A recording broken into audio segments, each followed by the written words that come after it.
Hey there, Den of Geek fans. Aaron Sagers here, and I am from the Travel Channel show Paranormal Caught on Camera, as well as host of the Nightmarica True Crime and Paranormal podcast. So I'm excited to be here today with all of you guys. And, occasionally a film comes along that really captures the spirit of the moment, that taps into the zeitgeist. And I would say, arguably, that is definitely Host. And this film that's now streaming on Shudder was made remotely over 12 weeks during this crazy lockdown time that we are all a part of. And Host is about a group of friends who hold a virtual seance over Zoom. And actually, the seance occurs on July 30th, 2020. And that is, interestingly enough, when the movie premiered on Shudder.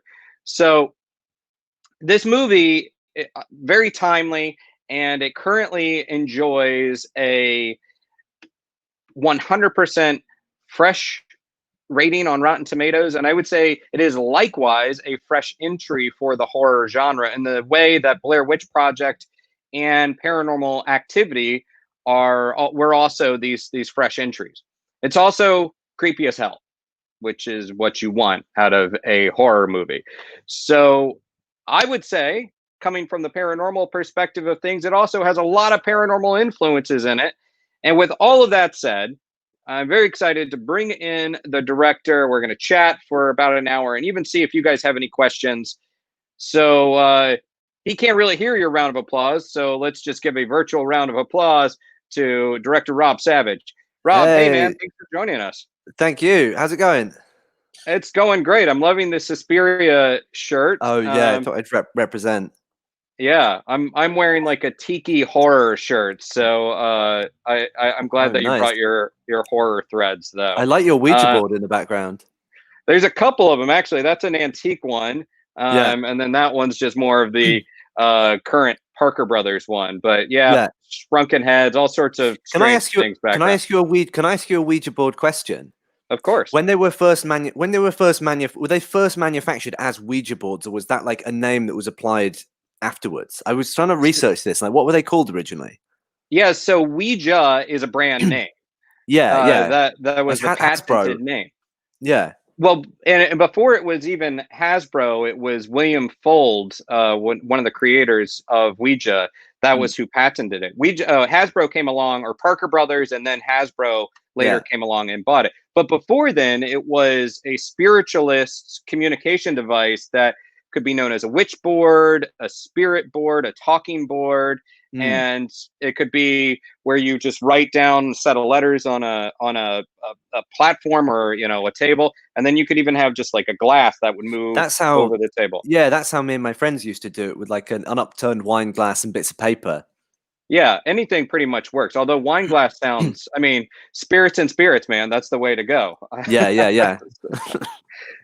So yeah, cool. and I love the Ouija story. It's really one of those American entrepreneurial stories, even outside of the creepy gateways or whatever that you want to look at. It was a success story. Well, let's talk a little bit about your success story of Host. Congratulations on this, man. You've been getting so much buzz around this movie, and rightfully so. Thank you. It all just sort of began with something potentially creepy happening in your own attic and a prank that went viral, correct? Yeah. Well, it basically all started before lockdown, and I just moved into this new flat, and I checked out all the rooms, and I'd moved everything in, but I didn't have like a stepladder to go and check in the attic, so I just decided not to bother with that. And then I started hearing like these weird, creepy noises from upstairs, and it's right above my bedroom where I am now, and I would hear literally like the sound of footsteps going from one side to the other. But I'm clearly like the idiot that dies first in every horror movie, because I didn't bother checking it out. I just was like, oh, okay. And then lockdown happens, and suddenly I'm trapped in a house with potentially a serial killer living in my attic. So I decided I needed to go and check it out. So I borrowed a stepladder from my next door neighbor. I went up there, and there was nothing there. There was no serial killer, nothing spooky. But the attic itself was creepy as fuck. And so I was like, okay, I can use this to scare my friends.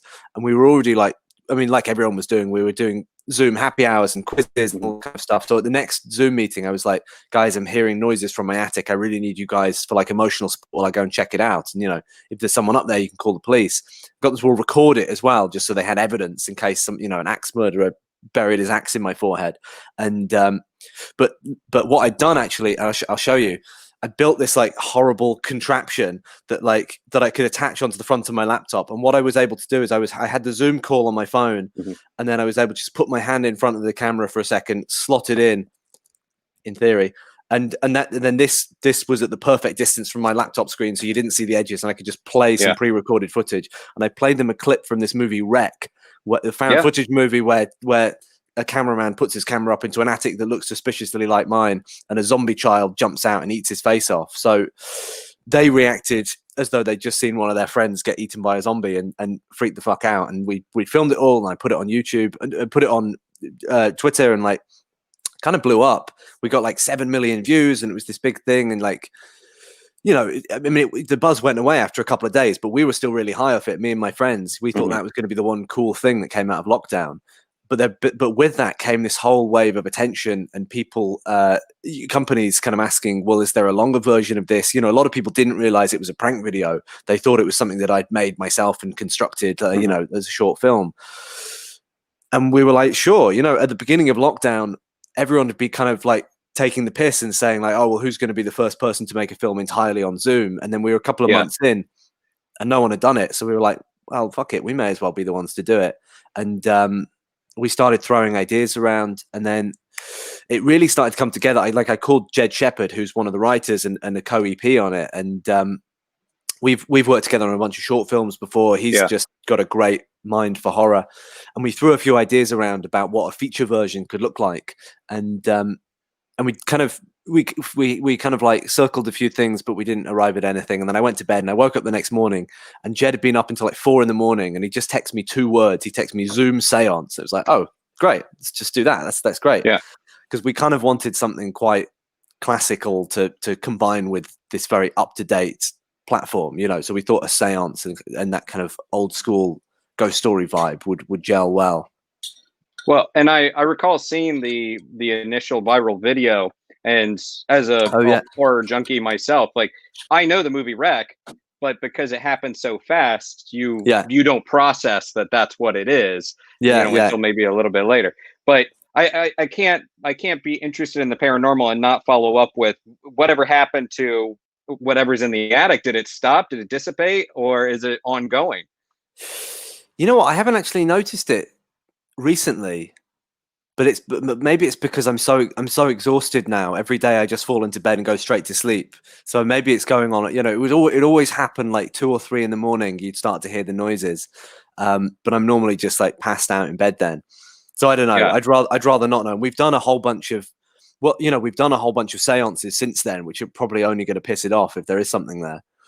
Yeah, well, you know what's really going to happen is it's going to want a percentage of host. You know, that's fair. Or a producer credit. Yeah. So, I mean, this idea of so the monster, the spirit. You kind of answered this, but you kind of went to ghost or demon. Pretty much right away, and you also had, I believe his name was James Swanton, who portrays that spirit in the movie. It seems like you already had access to people that were ready to be stunt coordinators, people that were ready to be a monster, and then also all of the actors that were, some of them were part of the original Zoom call where you pulled the prank. Yeah. I mean, basically everyone on that prank call worked on the movie. You know, our costume designer was on it. Our VFX supervisor was on it. Everyone you need to make a movie was basically on that prank call. So it was very fortuitous that we were able to just jump back on a Zoom call with our buddies and say, do you fancy making a movie? And I've forgotten the question that you asked. I'm just rambling now. What were you? Oh, no, just, I think you pretty much answered it. No, a bit of a friend affair. But it is worth saying that actually the reason to pull in all these people like Jason and like, you know, the people who did the stunts, you know, one of the reasons we had access to this amazing talent was because of the lockdown and because everyone was on furlough. We had this kind of like amazing light bulb moment at the beginning where we realized anyone with an internet connection could suddenly be a part of our movie. There are certain restrictions shooting remotely, but actually it kind of opens up the whole world. And we, this film was made, there are people who worked on this film who I've never met before. I hadn't met Teddy until we did the wrap party in Greenwich Park last weekend. We'd shot the whole movie and I'd never met him. I'd only interacted via Zoom. And, so it was really freeing, actually, being like, well, I know somebody in, Norfolk who can fall out of a window. Let's get them to dress up as one of the characters and shoot that stunt, and we can stitch it into the movie. So it's, there's a lot to be done with it, I think. Yeah. And I mean, Zoom itself as a device, obviously it's a part of our lives now. And I think something that's really compelling is we know not to go inside the haunted house, or I mean, I would happily go inside the haunted house, but in horror movie terms, that's the, you can avoid that if you choose to, but Zoom in this everyday pandemic quarantine life, you can't avoid Zoom. Yeah. This is a powerful tool for connection, but it's also a necessity in business and everything now. Yeah. What were some of the other ways that you tapped into that? I think like the thing that you're always trying to do, I've said this before, but like the thing that you're always trying to do as a horror director is basically try and find a way to make the film nest in people's heads, and so much that they take it home with them. That's the ultimate aim, is when they're turning off their bedside lamp, they're still thinking about the movie and they're still looking into the darkness and thinking about the images you've conjured. And it's really hard to do that. There's only a handful of films that have done that for me. And we just saw this opportunity of like everyone, for hopefully the only time in history, or for a long time, everyone is living the same reality pretty much. We're all locked at home. We're all following similar daily routines. We're all using the same platforms. There's something to tap into here that we can exploit, as horror filmmakers. We can find ways to take this current situation and make people feel even less safe in their homes, which seemed like a good idea to us. Yeah. Well, host also captures sort of the helplessness of isolation, that as you're watching someone, if something were to happen across that Zoom connection, it's a way of substituting, of fabricating this notion of being together, but we're not really together. You are ultimately helpless. Yeah. And yet it also kind of perfectly taps into that old horror movie rule of, when you separate, when you break up and go your different ways, you're suddenly a target. Well, they're already on their own. Yeah. That's the great thing. They don't realize, but they've already separated and they've already wandered off. And that horror cliche of let's split up and look around. They're already living that current reality. And that was the thing we really wanted to do. Like, we didn't really want this to be a movie that touched on the virus or anything icky like that, because that felt just a little bit much and a little bit distasteful. But we wanted it to be a movie about how it feels to be in isolation and to not really connect with other people in a face-to-face way for an extended period of time. And the fear we were trying to play on is this idea of like feeling like you're in this communal space and you're with your friends, but actually you have these stark reminders that you're on your own. It's like when you're on a Zoom call and suddenly your connection cuts out and then you're just sitting there in your own silence, and it's creepy, and it's not a substitute for face-to-face interaction. It's got a weird it's a different way of doing things, and it was that kind of texture we wanted to pick up on and make it very specific to how people are feeling right now. Well, there's, the horror genre is known for having rules. There's the movie Scream obviously did a great job of documenting those. But within this, there's some classic rules. Don't taunt the spirit. You should take it seriously. Things like that. Did you find, were you conscious of the fact that this was sort of a parallel to rules of the pandemic as well? Socially distance, wear a mask, do this, don't do that. And if you don't follow those rules, if you break those rules, even if one person does it, it kind of screws us all over. Yeah, I mean, I'd love to say that was what we were going for, and of course that was probably on our minds. But I think the actual reality is that now real life is following horror movie rules rather than the other way around. I think the template that we used is a kind of standard horror movie template, which we thought was, there's lots of stuff there's lots of stuff that we put in there that are kind of classic tropes that feel a bit more fresh when told in this context. The idea of masks, the idea of breaking rules, of somebody not taking something seriously and that causing damage to the group. You know, all those things you spoke about. We kind of knew that was that those were kind of potent metaphors, but that wasn't really what we were leading into. I think it was just about. Yeah, you know, I mean, it was all there, but it was never our first intention. We kind of wanted this to be a fun kind of roller coaster ghost movie that that was just taking place now, and where these characters were living the reality that you as the audience were living. But just out of curiosity, was your entire cast based in the UK? Yes. Yeah. Okay. And so I saw Carolyn Ward mention in a tweet that she was even applying prosthetics over Zoom, that she was being coached on that. Yeah. Which is just like, I hadn't quite thought about it. Obviously I thought about the stunts, but I hadn't thought about, you know, the prosthetic element to it. She did great there. Yeah, we had Dan Martin, our special effects person, who again is just, you know, he's Ben Wheatley's guy. He's just done Brandon Cronenberg's new movie. I've worked with him a couple of times, but he's super busy, and I don't think we would have been able to get him unless lockdown had happened. And he was, of course, willing to throw in and willing to be a part of it. But it was just one of these things of like, nobody's ever done this before. How do you make this work? And he put together a little kind of tutorial video for Caroline, and he sent her across all these prosthetic pieces, these like latex pieces, and he gave her some test ones as well. So she applied that with him, and they did like half a day just as a little tutorial. And then on the day, I think we spent almost the whole day doing just that scene, because it was literally like she had a little thin pillow like resting on her laptop, and, you know, a bunch of blood in a bucket next to her, and she'd put on the first one, like a little crack on her nose, and she'd slam her head down a few times, and then she'd put on another piece, and she'd have to apply that, and that would take about half an hour, and we'd bloody that up, and then she'd go down, and so we could cut it with the illusion that every time her head slams down, it comes back up, and she's got a fresh gash. So you know, it was a slow process, but like all of the cast, because they were our friends, were just so up for it, and they so wanted this movie to be as good as it possibly could be, and they were so happy to take on all these other roles. Were you directing entirely remotely, or were you able to be on location with? No, anyone? I never left my house. And actually, Jeez, man. yeah, and actually, we filmed some of it in my house. Like, you know, so Emma's house is actually 5 houses stitched together with clever edits and VFX. So her bedroom is her bedroom, but then she goes down the stairs and we do a transition, and she actually ends up in my kitchen.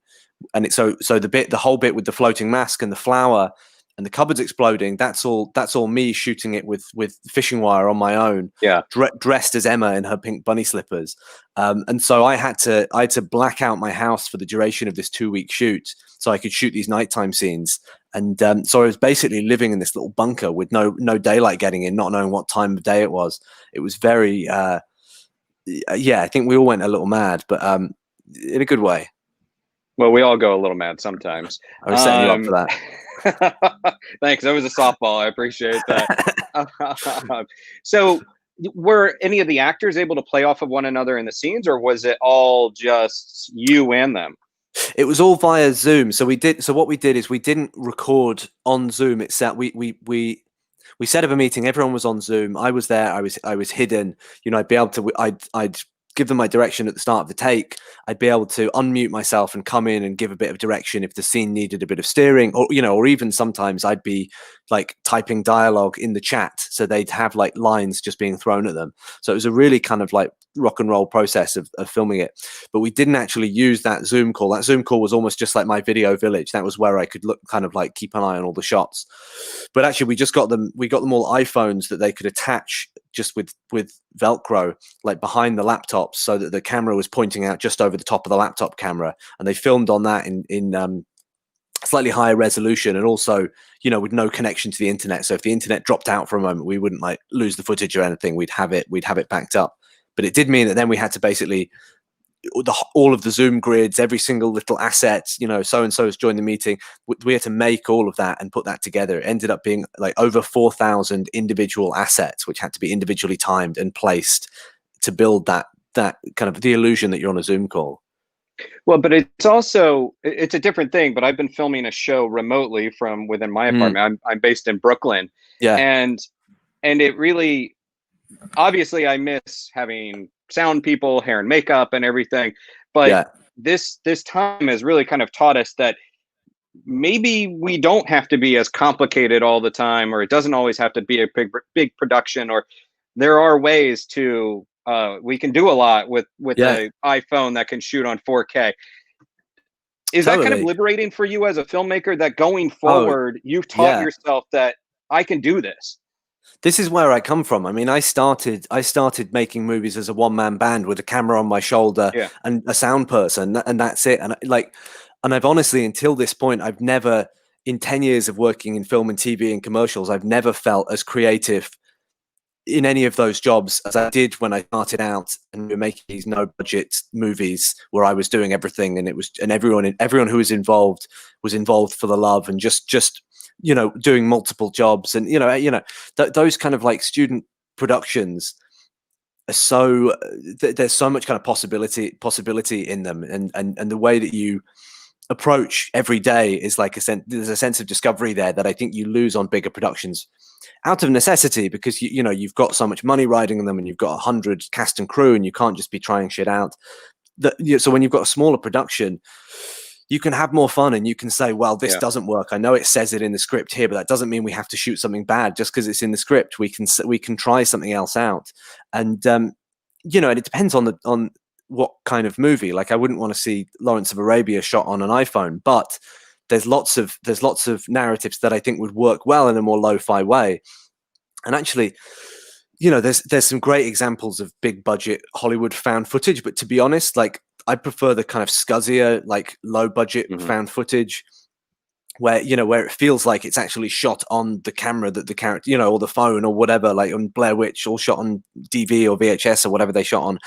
There's something so polished about those big budget Hollywood fan footage movies where you've got the person is always framing perfectly, and there's focus pulls, and everything's pin sharp. And I think actually shooting in such a lo-fi way brings an energy, and it brings a realism that they can't touch for all the money in the world. They can't touch the feeling of some of these great low budget found footage movies, and and even out of found footage, just movies that are made because the technology is available to us now. Anyone can get their hands on a camera that can shoot an image good enough to project on a big screen, and they can tell more interesting stories.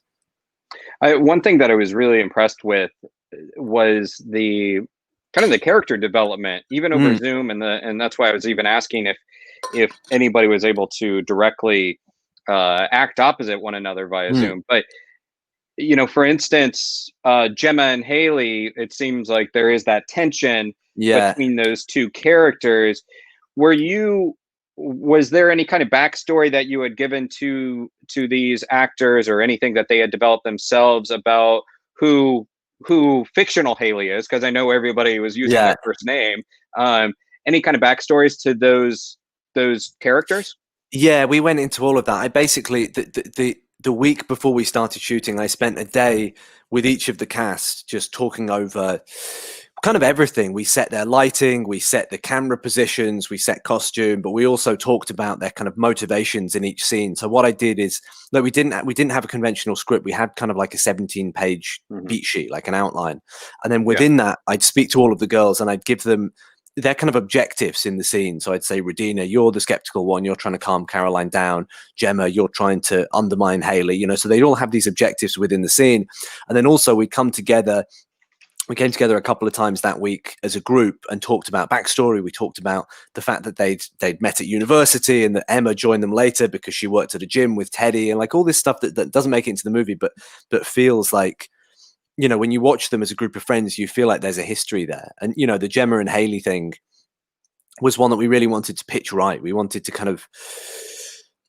to be like when you're in a group of friends, and when you're all there, there's like a nice easy dynamic. But if you were suddenly hanging out one on one with that one person hmm, in the group, it's just a bit weird, and there's a bit of tension. So we didn't want it to be like big, over the top backstory. But another one is like, Caroline and Teddy, we came up with a little story about them having having a little fling, and Caroline still holding a bit of a flame for Teddy, and which is why there's some great reaction shots when Ginny's on screen from Caroline, because she's got all that kind of history in the back of her head as she's doing it, and she plays it so beautifully. Yeah, so I've watched it twice now, and I picked up a little bit more of that the second time, and sort of the nonverbal. It's uncanny because as a movie, it both demands your attention, but it kind of lulls you into this sense of familiarity, like you are on a actual Zoom, where it's easy to.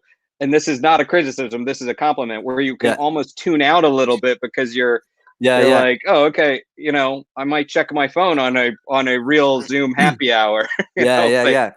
But it demands your attention. It makes you go back and watch it again. Yeah. That's it. I think we didn't want it to feel like, I just really hate exposition and over exposition, and people, anything that felt like a line or anything that felt like a film moment, we tried to go the other way, or we tried to like come at it in a slightly different way, or just undermine it as well. They're such funny guys as well in real life, just to undercut it with a bit of humor. Like when Salen first comes on and she's telling them the rules, I came up with this idea of the astral plane drinking game, just so that we're giving the audience information, but it's not like I'm just looking down the lens and talking to the audience and saying, here's the rules. We've got something that's fun and that's interesting going on while we're also being spoon-fed some information. So I think there's always like a fun way of coming at it, especially when you've got a good team like that who can improvise and just have that natural energy. Well, I read that you actually attended some spiritualist seances for research prior to this film. What was that experience like for you? Did you walk away a believer? Was there anything kind of creepy or paranormal moments that you actually experienced? Not so much. I mean, I thought nothing happened directly to me. I mean, I saw a lot of I mean, basically, like I made a horror TV movie for British TV like 5 years ago, and as part of my research for that, I met with mediums, and I joined their spiritualist church for about 6 months, and so every Wednesday I'd go and do these seances, and like the thing that I thought was interesting is just that they weren't really like seances that I'd seen in films before. Like a lot of the seances we did with the lights on, and it was a very kind of like friendly like atmosphere, and it was a very positive atmosphere, and it was almost like kind of group therapy for some people who are working through real loss. And like the mediums were just like normal people. They were teachers, they were single moms, they were whatever, but had this other life. And every Wednesday night they'd go from being a mum of 5 to being like a rock star, being the medium for the night. And it just felt like a really interesting world that it's been represented a lot in movies, but it hasn't been authentically represented in any film that I've seen. Just how different it is when it's grounded and real. And we one of the things we did for the movie as well is we hired a real medium friend of mine to come on a Zoom call and do a Zoom seance with the cast. And actually that's the closest I've had to something a proper supernatural experience on the Zoom seance, because a lot of the stuff that's in the movie in that first half like actually happened to us in the seance. So I mean, the first thing, and the one that freaked me out is I was, on these Zoom seances, one of the things you have to do is call out individually. You have to say, spirits, I make this a place of welcoming for you. Give me a sign if you're here. And we went around one by one, and I said that, and my cupboard like slammed, which it went from being a bit of fun to being properly scary in a moment. And then Gemma had. And maybe she was pranking us, and she's keeping it going all this time. But at the time, it seemed very real. She had a big like Tolkien-sized like book come off her shelf, and she had a proper like panic attack and started crying. And again, maybe it's a prank like in the movie, but we basically had to shut down the seance then. Just as we were starting to shut down the seance, the medium's internet went out and was gone for the whole night. So she had to call me up, and I had to like relay to everyone how we would shut this seance down. And I mean, we probably ballsed it up because I didn't know what I was doing. So it's probably still open right now. But yeah, so again, so a lot of that became material for the movie. So if weird shit starts happening in my place right now, I'll have you to blame for this. Well, I But guess it can travel through the internet. We've proved that. So everyone watching is probably haunted now. I'm really sorry. well, I mean, and there is legitimately these theories within the paranormal field that there's really no difference between acting, performing a seance for the camera versus Yeah, doing it for real. yeah, And I mean, have you thought about maybe while you were filming this, actually, what if, you're yeah. tapping into something there? Well, maybe. I mean, Emma from the movie has been having a lot of weird things happen at her house. I think we've sent her some. Oh, I don't know. We actually did a group séance the other day as a promotional thing with this exorcist that I know called R.H. Davis, who did a great show for us, and she suggested a few things that Emma could burn and put around her house to Like ward off sage, anything. salts, things Yeah, like yeah, that. and Yeah. some crystally things, and Yeah. so yeah, Emma's been having a bit of ghostly trouble, but no, I mean that was one of the ways that I kind of decided to fuck with the actors a little bit. Is I said to them, like, we're saying the words, we're lighting the candles, we're acting it out. As far as the spirits are concerned, we're doing a real séance. So I told them, to make this safe, what I've done is I've cast a real medium in the part of the medium. And Saylan's not a medium. I just told them that because I wanted Hmm. them to like treat her with a certain. I wanted her to have a certain atmosphere when she came on, and I wanted them to be a little on edge. Uh, so what we did is we got Saylan to come in, and at the end of every day, Saylan would come onto the Zoom call. She'd get everyone to close their eyes, do the breathing, shut down the séance, and tell them, we're all safe now. And then when Saylan gets cut off, and when the really scary stuff starts happening to the girls without Saylan there, I stopped bringing Saylan in. I said, "Oh, we can't get in touch with Saylan. I don't know what's happened to her." And so, as far as the girls were concerned, they were kind of in a real séance for the second half of the shoot, and I think that just made everything much more intense. Well, and that's something that I really appreciated about the film was, so I've interacted with a lot of mediums, and some are a little bit more theatrical than others, and Yeah, but there are, within that spiritualist community, because it is sort of a almost like a religious philosophy for them. yeah, um it's not always this dramatic thing. It is, as you said, it's just normal people, and this is a part of their life, and this provides some yeah, guidance for them.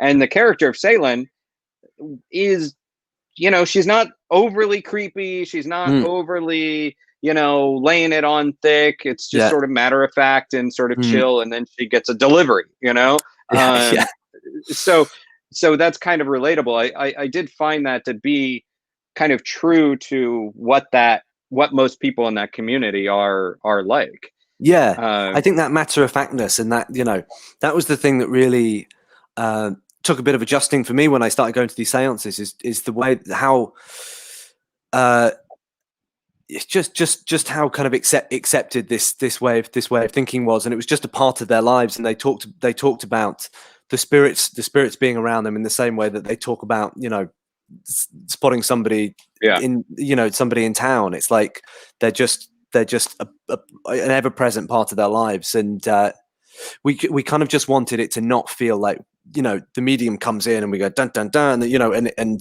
it feels like we're entering a horror movie suddenly. We wanted it all to feel like quite low-key, quite grounded, and also for her to not to be like quite a kind of warm presence as well, because I don't think you expect that she's she's quite she's got quite a kind of positive, like, laid back, lovely vibe to her, Salen, which is why I wanted to work with her on this.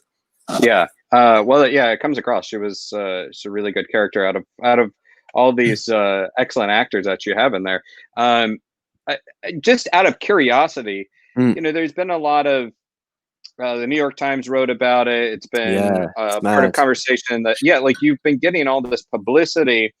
Um, kind of process that a little bit. It's kind of this strange thing to emerge out of, let's face it, a pretty difficult time. Yeah, eh, you yeah. know, Speak to that a little bit, just about your reaction of getting all this publicity and everything. It's amazing. I mean, it's amazing. We honestly didn't know if anyone was going to watch this movie. I didn't know I didn't know if it was any good when we put it out there. We were so close to it. I knew that I kind of liked it and I found it fun, but then, you know, I'm watching my friends. So I'm going to have fun watching it either way. I didn't know if people would click with it. I didn't know if it was scary. And also, like, you know, we're releasing it on Shudder. We're releasing it on a genre specific platform, which is great. And, you know, I'd rather horror fans, you know, get on board with this than anyone else, because we made this for horror fans. We're big horror fans. We basically just made the movie that we'd want to see in lockdown. But the fact that it's been able to transcend that and enter the kind of public conversation is amazing, and it's something that we never thought would happen. And it's also like totally surreal, because we're still I'm in my bedroom now, which is where I directed a lot of the movie. I pretty much sat in exactly the same place. So there is this sense of like, I haven't moved anywhere, but all this crazy stuff is happening, and it feels strangely disconnected. It's amazing. But we've got some cinema screenings lined up in the UK, because we've got our cinemas open. It's doing a little cinema run over here, and I'm going to go and introduce it at a few places. And I think being able to sit in the back of the cinema and see people's shoulders jump when the scares happen, I think it's going to hit me a bit more then that you know, if anyone actually turns up. But you know, seeing it with an audience, it's been wild, and it's just everyone's been so lovely, and we've been having such fun engaging with everyone as well. This has been my favorite part of the whole process. Well, I mean, I have to say that I watch a lot of movies for work, and as much as possible, I don't really enjoy watching movies on my laptop because I associate that with work. Yeah. So when I watched this, I watched it on the big screen TV, and then I watched it on my laptop. And this is probably one of the very few movies that I enjoy on the laptop, simply because it feels, you feel that claustrophobia, you feel that isolation more. It obviously plays there. And then something that is I think, I don't know, you tell me if this was sort of exciting as a creator, is that the movie itself runs the length of a non-subscription Zoom call, you know, pretty much to the minute. So I think it's a 50-minute call that you can get without upgrading.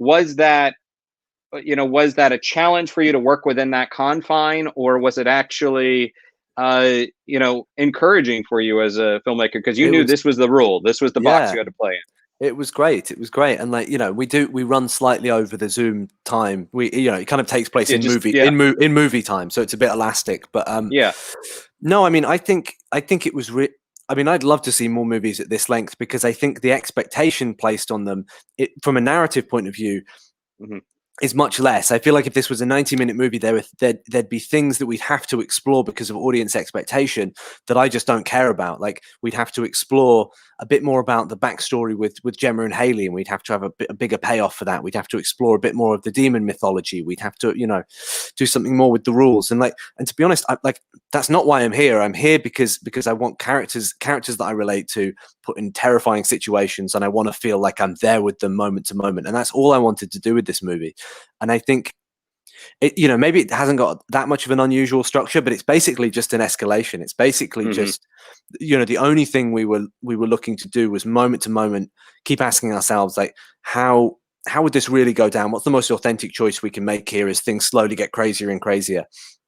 And not thinking about, well, how do we pay off this emotional arc, which is important. And I love movies that are more conventionally structured like that. But to be honest, like, if a ghost is chasing you and killing off your friends, it's not maybe the time to like come to terms with, some childhood trauma, or to talk about your feelings. It's, there are lots of movies that feel like they just crowbar in this, this huge emotional character journey, when actually what I want to do is feel like I'm there with the characters in that visceral situation. And I love movies that do. It's why I love siege movies so much, because it feels like they really play with that sense of real time. And I mean, I'm rambling now, but basically I feel like there's much more you can do in the name of realism in a shorter piece, without the audience feeling like they're being shortchanged.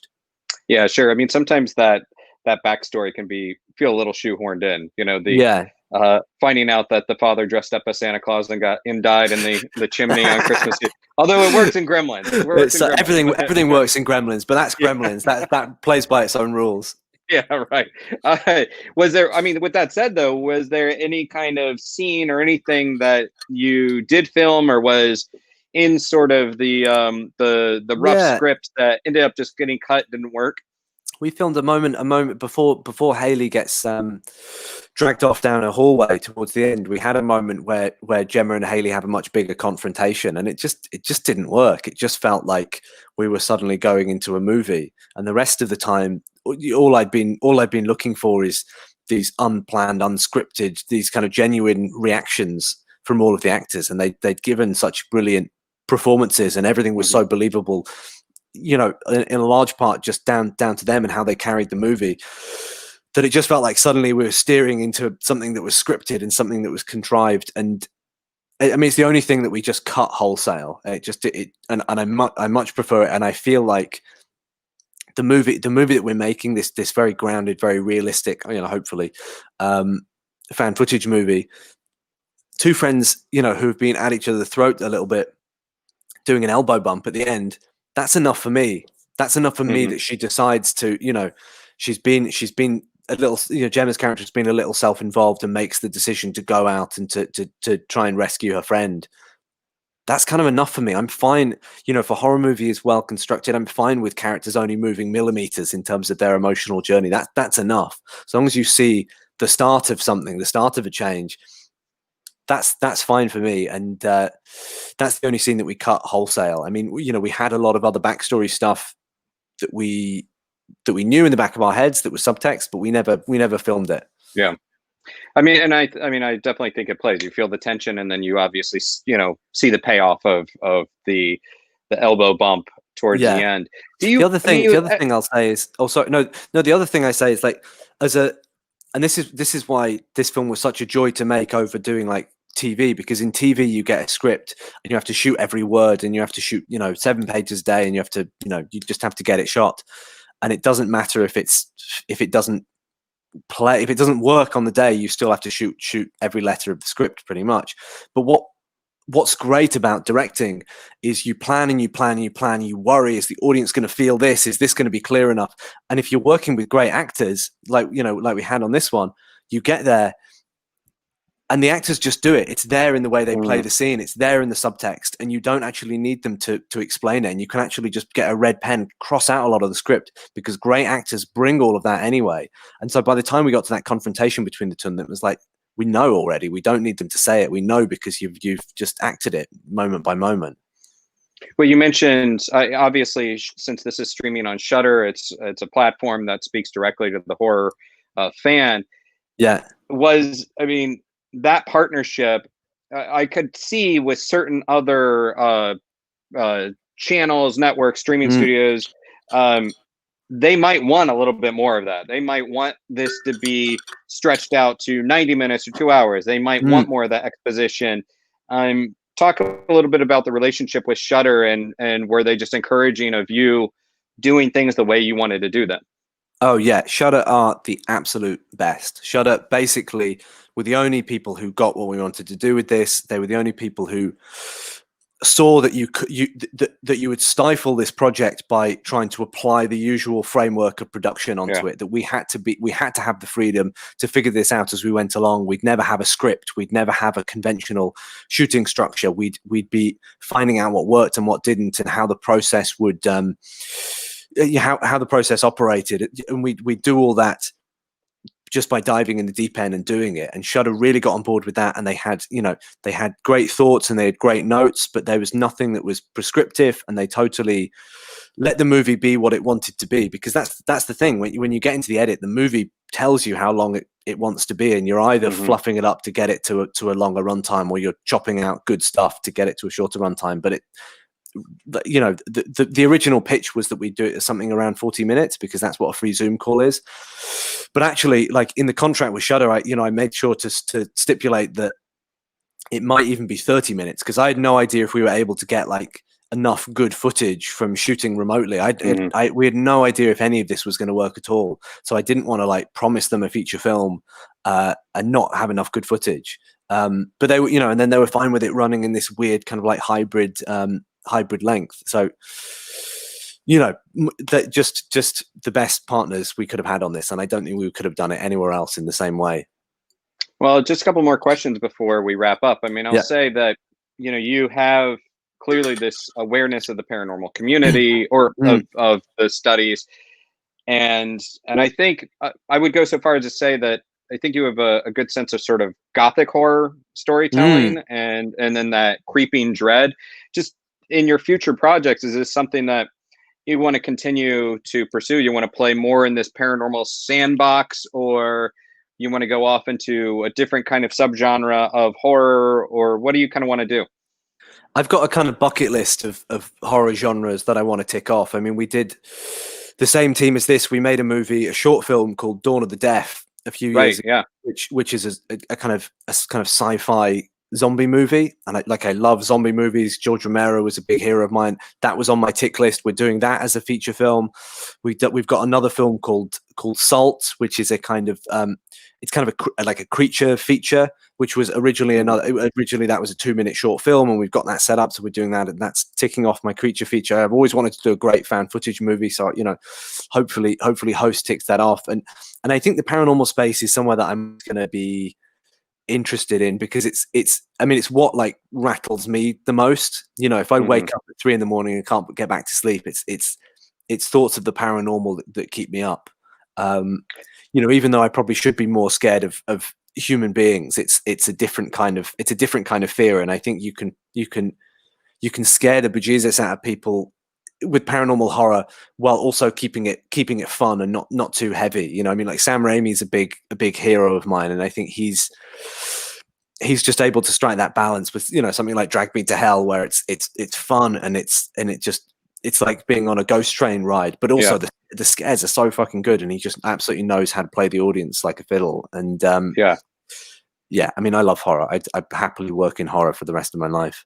Why do you think? Why do you think that there's an increased kind of people are reporting more hauntings and things from home during quarantine, and you can kind of look at it from a psychological standpoint, or you can look at it from a paranormal theory standpoint. Yeah. But you know what? Why do you think that might be happening? What, you know, your take on it?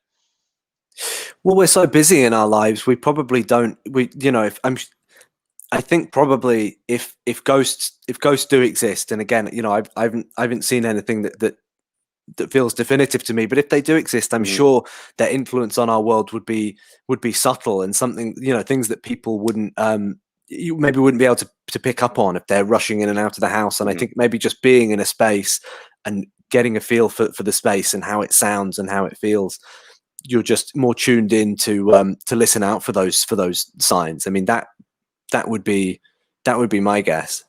Yeah, it's certainly an interesting kind of idea that normally you're going to work in the middle of the day, and maybe that's when your ghost comes out to play. Maybe it's like Toy Story.